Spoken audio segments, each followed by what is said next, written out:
شكر له على توفيقه وامتنانه، وأشهد أن لا إله إلا الله تعظيما لشأنه، وأشهد أن محمدا عبده ورسوله الداعي إلى رضوانه صلى الله عليه وعلى آله وصحبه أجمعين. أما بعد، leo hii ni katika masiku ambayo Muislamu hujitahidi kuchuma mema katika siku hii ya leo, bimaana yaumul jumaa. Inasemwa kwamba ni siku ya Eid katika wiki, kwamba hii ni siku katika masiku za sikukuu yanayopatikana kwenye kila wiki, bimaana ni siku ambayo ndani yake pana furaha. Watu hufurahikia fadhila mbalimbali za Allah subhanahu wa ta'ala. Wayuqalu, na inasemwa pia siku hii yaumul jumaa ndiyo siku ambayo yauma taqumu saa, ndiyo siku ambayo kiyama kitasimama, na haijulikani kwamba ni Ijumaa ipi, ya tarehe ngapi, ya wiki ipi, au ya mwezi upi, au ya mwaka upi. Nasema hivyo ya kwamba hii ni siku katika masiku ambayo Allah ameandaa kwamba yaumul qiyama, siku ya watu kusimama mbele ya Mola wao, itakuwa ni siku hii ya Ijumaa. Lakini pia vile vile inatajwa ndiyo siku ambayo khalaqa Allahu tabaraka wa taala Adam alayhi salam, ndiyo siku ambayo Allah alimuumba Nabiyullah Adam alayhi salam biyadihi, kwa mikono yake alimuumba Adam siku ya Ijumaa.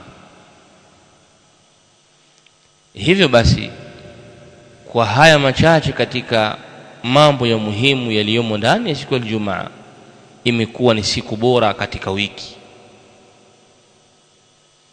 Wanakusanyikana Waislamu ndani ya siku hii jamian, kwa pamoja, waliokuwa wametofautiana kwa muda mrefu, wanakutanishwa na ibada ya salatul jumaa, na wakihutubiwa chini ya khatibu mmoja, na wakiondoka kila mmoja na shughuli zake. Imekuwa hii ni siku bora sana. Kwa ubora wa siku hii yametajwa baadhi ya mambo, ahkam, hukumu mbalimbali zimetajwa katika kuliendea zuri la siku hii. Miongoni mwa hukumu mbalimbali zinazofungamana na siku ya Ijumaa ni almashyu ila salah, kitendo cha kutembea ule wakati salatul ghadati, swala ile ya asubuhi, kitendo cha kutembea kwenda msikitini. Pamoja na kwamba hii amali ni ya kila siku, lakini leo hii siku ya Ijumaa inaingia pia katika amali hiyo. Mtume wetu sallallahu alayhi wa alihi wasallam atufundisha, bashiril mashyaina fi dhulami, wapeni bishara njema wanaotembea asubuhi kwenye giza, bin nuri tammi yawmal qiyama, watapata nuru iliyotimia siku ya kiyama. Almashyauna fi dhulami, wanaotembea kwenye giza totoro wakienda msikitini, wapeni bishara njema ya kwamba siku ya kiyama watakuwa na nuru iliyotimia. Tunafahamu ya kwamba yaumul qiyama patakuwa pana mazingira ya giza kwa kafaratun, makufari, wal munafiqin, na wanafiki, wale waumini ambao watajikusuru kutembea kwa ajili ya kuielekea salatul fajiri. Moja ya kheri watakazozipata yaumul qiyama ni kupewa bishara ya kuwa na nuru iliyotimia na kukamilika. Yauma tara almu'minina walmu'minati yas'a nuruhum baina aydihim wa biaymanihim.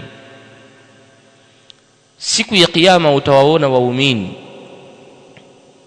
Allah subhanahu anasema katika suratul Hadid, utawaona waumini wa kweli, yas'a nuruhum baina aydihim wa biaymanihim, inatoka kwa wingi na kwa haraka na kung'aa kwa haraka sana nuru yao katika mikono yao, bimaana viwiliwili vyao vitakuwa vinang'ara.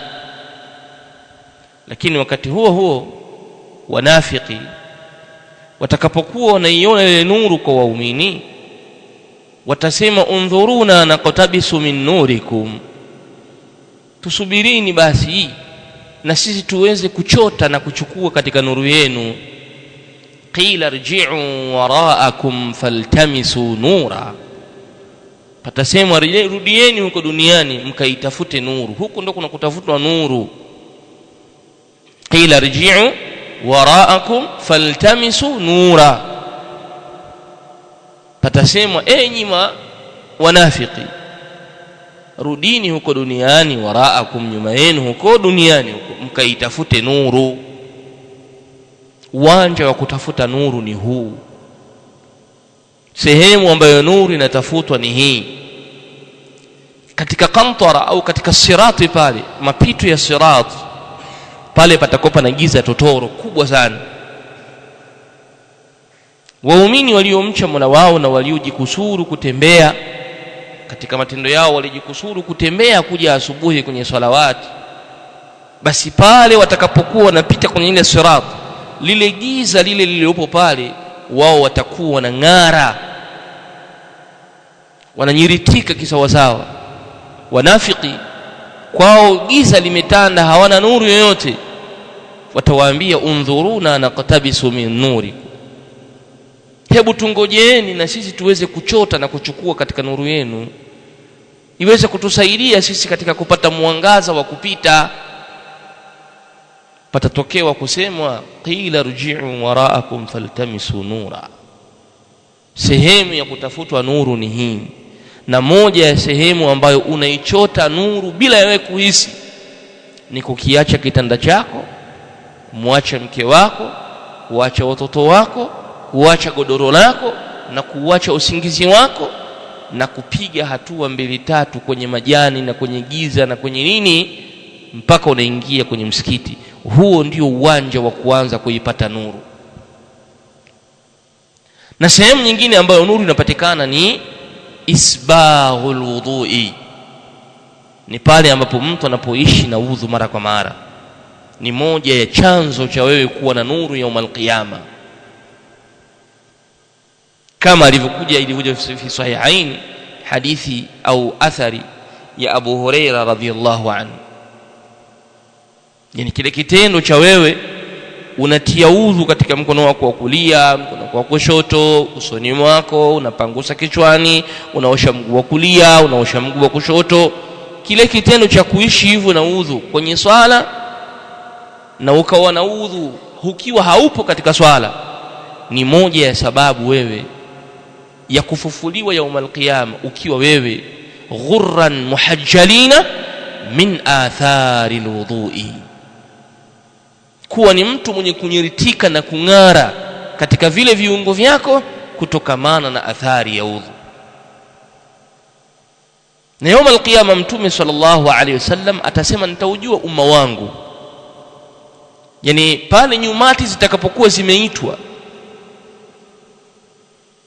umma wa Musa wa Adamu wa Ibrahimu wa Shuaibu wa Ismailu wa Nuhu wa nani wa Isa, wa umati zote za manabii tunaowajua sisi na tusiowajua majina yao, watu wote ambao wamesimamishwa kwenye uwanja wa mahshar, waqifuhum innahum mas'ulun, wasimamisheni hao ni wenye kuulizwa. Umma wote umesimama, wale wa mwanzo wa Nabiiullah Adamu watu wake, akaja Nuhu, wakawafuata wakina Shuaibu, wakina Lutu, wakina nani, watu wao wote watakapokuwa wamesimama, mpaka watu wa Muhammadin sallallahu alaihi wasallam watakapokuwa wamesimama kwenye uwanja, Mtume sallallahu alaihi wasallam anasema sa'arifu ummati, mimi nitaujua umma wangu mimi nitaujua. Qalu, wakasema ya Rasulullah, kaifa ta'rifu ummatak, ni namna gani wewe utaujua umma wako sallallahu alaihi wasallam mbele ya kadamnasi na kundi la mabilioni ya watu? Qala, mtume anasema, hal ra'aita ghanaman, ulishawahi kumuona wewe mbuzi au kondoo mwenye mabaka meupe katika mwili wake, ana mabaka meupe, halafu huyo mnyama au huyo mbuzi yupo katikati ya wanyama wenye rangi nyeusi? Kisha kamuuliza, je, naweza kumpotea mnyama wangu? Kundi la wanyama wote tujalie wana rangi nyeusi au wana rangi nyeupe wote, halafu wa kwangu mimi ana mabaka meusi au ana mabaka meupe kwenye mbuzi wenye rangi nyeusi. Mtume anawauliza maswahaba, je, mchungaji wa wanyama atashindwa kumtambua mnyama wake? Qalu, kasema bala ya Rasulullah, ataweza kumtambua mnyama wake. Faqala, wa hakadha ummati, na hivyo ndivyo umma wangu mimi nitaujua, nitauelewa umma wangu katika kundi lote hilo la watu. Kwa hiyo miongoni mwa hukumu mbalimbali zinazofungamana na siku ya Ijumaa ni kitendo cha kutembea wakati wa asubuhi au kitendo cha kwenda msikitini wakati wa asubuhi wa alfajiri. Ni njia kubwa ya watu kupata nuru ya Allah subhanahu yawm al-qiyama. Lakini pia vile vile katika hukumu ya salatul Jumaa, asubuhi panaswaliwa raka ya kwanza, ni sunna ya Mtume sallallahu alaihi wasallam kusoma suratu Sajida, na raka ya pili kusoma suratul Insan. Na sura zote hizi mbili zinamkumbusha mwanadamu jambo la kurejea kwa Mola wake na jambo la kufa na kufufuliwa mbele ya Mola wake, na pia kumkumbusha ya kwamba yeye si chochote si lolote, vyovyote atakavyokuwa yeye si lolote si chochote. Ameumbwa kutokamana na mchanganyiko wa maji ya aina mbili ya mwanaume na mwanamke. Wewe si chochote. Kwa mchanganyiko huo yakazidi maji ya mwanamke ukatokea mwanamke, kwa mchanganyiko huo yakazidi maji ya mwanaume ukatokea mwanaume. Kwa pana hatari ungelikuwa mwanamke wewe, inawezekana. Pana hatari ungelikuwa mwanaume, inawezekana. Lakini hilo ni chaguo la Allah subhana, kukuweka kuwa mwanaume, kukuweka kuwa mwanamke. Kwa hiyo wewe si huna lolote katika maamuzi. Wewe ni mja uliowekwa ardhini kuwa mtiifu, sio kuwa bwana kwenye hii ardhi. Sura hizi mbili anapozisikia Muislamu wakati wa asubuhi na akaisikia, leo hii ni siku ya Ijumaa, akazisikia na akazielewa, zinamkumbusha namna ya kurejea kwa Mola wake subhanahu wa ta'ala. Wa kulluna ilayhi sa'iru, na sisi sote kwa Allah subhanahu tunaelekea. Safari yetu ni huko, ujana wetu, uzee wetu, ukongo wetu, tunaelekea huko, sote tunakwenda huko. Lakini pia imethibiti katika sunna ya Mtume sallallahu alaihi wasallam kwa salatul Jumaa, ama alfajiri ni suratul Sajida na suratul Insan, na baada ya hapo inakuja salatul Jumaa kusoma suratul A'la wa suratul Al-Ghashiyah. Sabbih isma rabbikal a'la na hal ataka hadithul ghashiyah ni sunna, na ikikosekana hizo pia basi mtu asome suratul Jumaa, lakini pia asome suratul Munafiqun. Suratul Al-Munafiqin, aisome hizo sura, na zote hizo zina malengo ya kutajwa, na ukizichunguza hizi sura zote utagundua fiqhi ya sala ya kwamba anayeswalisha watu salatul Jumaa na swala zingine, si vizuri akaanza sura ya mbele kisha akafuata raka ya pili akasoma sura ya nyuma. Yani wewe raka ya kwanza ukasoma qul a'udhu birabbin nas raka ya kwanza, halafu raka ya pili ukasoma idha jaa nasrullahi wal fath. عندنا في المذهب, kwenye madhhab ya Imam Malik ni mtu kufuata mpangilio wa sura namna ulivyo, kama alivyokuwa anafanya Rasulullah sallallahu alaihi wasallam. Suratu al-A'la, sabbih isma rabbikal a'la, raka ya kwanza. Raka ya pili suratul Ghashiyah nyuma yake. Kwa sura ya kwanza inakuwa ya mbele, sura ya pili inakuwa ya nyuma. Ima asome raka ya kwanza suratul Jumu'ah yusabbihu lillahi, na raka ya pili itasoma sura ya nyuma yake ambayo ni idha ja'aka almunafiquna qalu. Kuonesha huo ndio utaratibu ambao sallallahu alaihi wasallam alikuwa akiufanya. Kwa hiyo miongoni mwa hukumu za salatul Jumu'ah ni kuzisoma sura hizi kuwakumbusha watu. Na Allah subhanahu katika suratul Jumu'ah amelitaja jambo la kumdhukuru Allah ndani yake. Jambo la kumdhukuru Allah subhanahu wa ta'ala kalitaja ndani yake. Lakini pia katika ahkamu za salatul Jumu'ah ni jambo la watu kuwa wasafi wanapoielekea salatul Jumu'ah. Mapema kabisa kujitahidi kuondoka nyumbani kwa mapema, lakini ukiwa mtu uliyekuwa msafi wa mavazi na mwili wako, kujitahidi kuwahi safu al-awwal, kujitahidi kuwahi safu ya kwanza, mstari wa kwanza, na kuendelea kumkithirisha kumdhukuru Allah subhana. Lakini ukiwa ni mtu uliyekuwa msafi, usiwaudhi wanadamu wenzako kwa hali yako uliyokuwa nayo. Tunawaona baadhi ya watu anatoka kwenye makazi yake magumu huko, jasho linamfumka kweli, au katoka anakotoka huko anakimbia au anatembea kwa mabaskeli na vinginevyo, anakuja ndani ya msikiti wote unabadilika harufu. Msikiti wote unabadilika harufu kwa jasho lake mtu mmoja. Ni vyema kuyachunga haya. Fa innal malaikata tataadha mimma yataadha minhu bani adama, malaika wanaudhika na yale ambayo wanadamu wanaudhika nayo. Kujitahidi kuvaa uweze kunukia, uingie katika msikiti hali ya kuwa ukiwa ni msafi wa nguo nyeupe yenye kupendeza zaidi.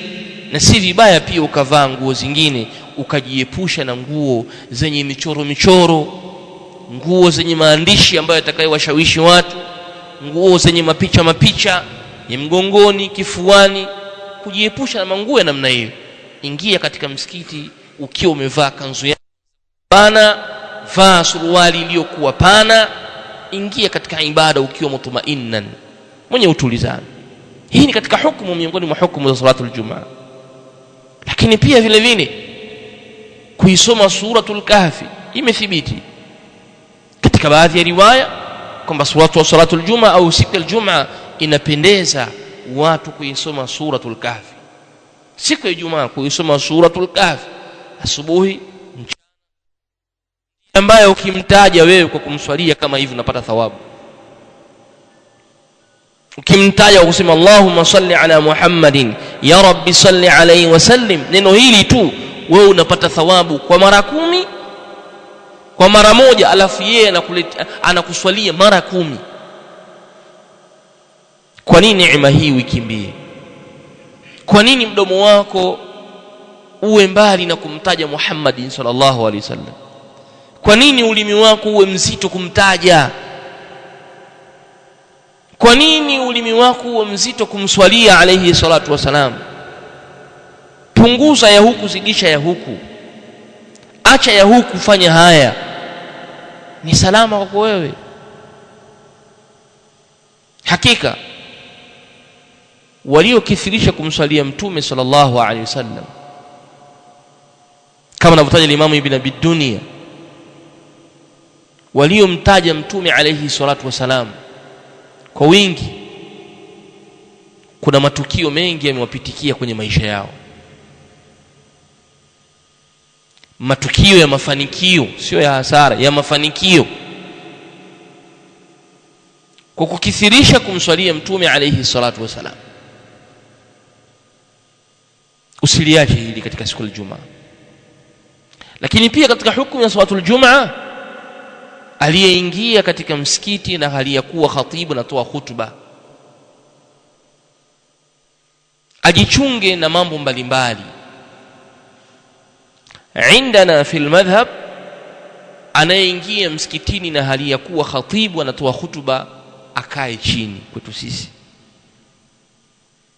anayeingia msikitini na hali ya kuwa khatibu anatoa hutuba anatakikana akae chini asikize hutuba. Kwa nini? Kwa sababu khutbatul jumaa hukumu yake ya kuisikiliza ni wajibu, na hukumu ya kuswali swala qablia ya msikitini ni sunna.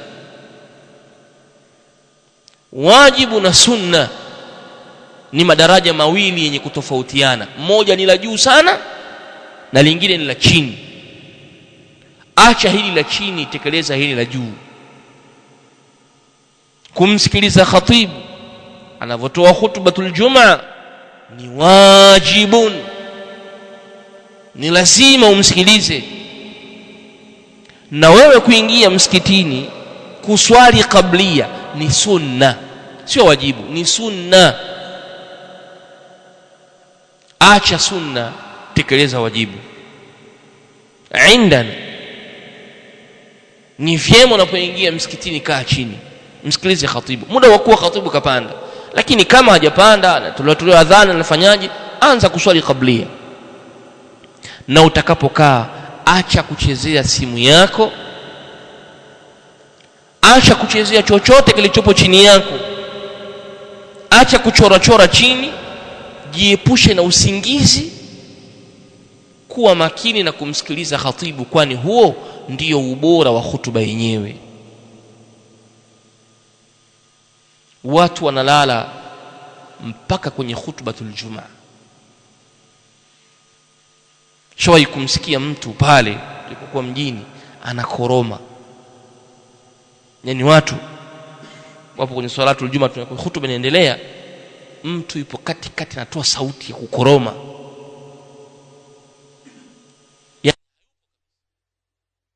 Sisi indana fil madhhab, aliyelala udhu wako umechanguka, hata kama kasinzia kiasi cha kwamba kama simu ilikuwa hivi kaanguka hivi, udhu hauna. Yani mpaka kinachozungumzwa hakiingia akilini, haukielewi, haukijui, katoa kakaa chini, hajakaa, we huelewi, hakuona, usingizi umelala kabisa.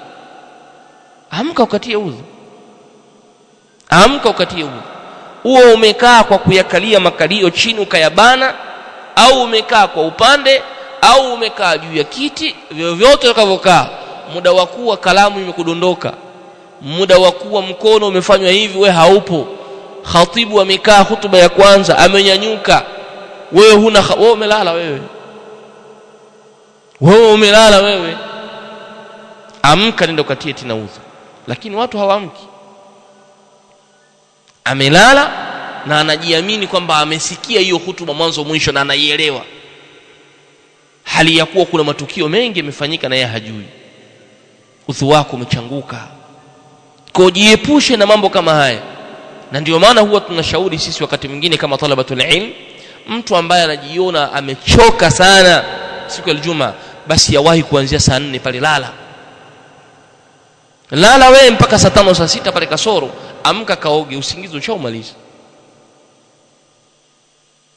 Usiingie kwenye salatul Jumaa na hali ya kuwa unalala. Nimalizie kusema, lau msikiti huu kafungwa, msikiti wote uliopo ukafungwa, waumini wako ndani,